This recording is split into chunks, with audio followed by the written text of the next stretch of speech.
Wow, I've seen so many posts and seen so many interviews where people are debating the decision by the BBC to actually invite people onto the Question Time programme who came to this country illegally.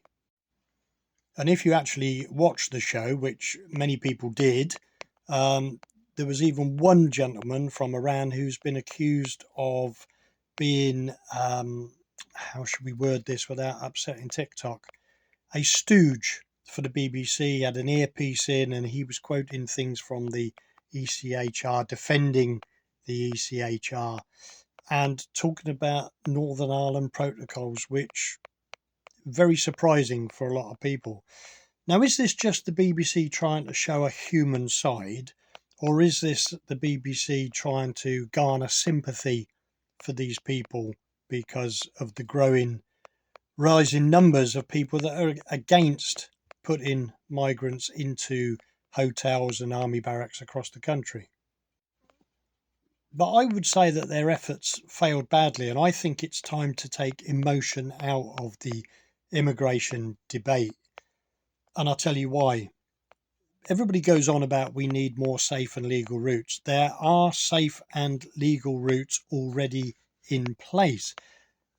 But to go through those safe and legal routes, you need to show who you are. You need ID, identification, passport, whatever, to show who you really are. And it's time consuming and people often get refused. And that's obviously because if they can't bring anything to the country, if you're not a doctor or an engineer or, prepared to work in our healthcare, chippies, bricklayers, you know, you're not bringing anything to the country. So why would we accept you just because you are supposedly fleeing turmoil? But of course, if you want to remain anonymous, you won't use safe and legal routes. And this is the big concern for people. Why do people want to hide their identity?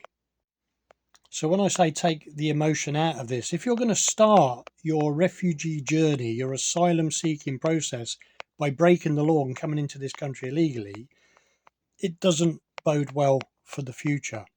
We want more people to use safe and legal routes so that we know who people are. Undocumented is not helpful to the system. And is it any wonder that is why people are getting up in arms over this whole thing? So the BBC trying to show this other side isn't helping. It just shows more BBC bias. Now, the Tories failed to control our borders. Labour are doing no better. In fact, most numbers are up. They keep banging on about hotels closing. There's more people in hotels now than when they came to power. So, come on then. Who voted for this? Own up.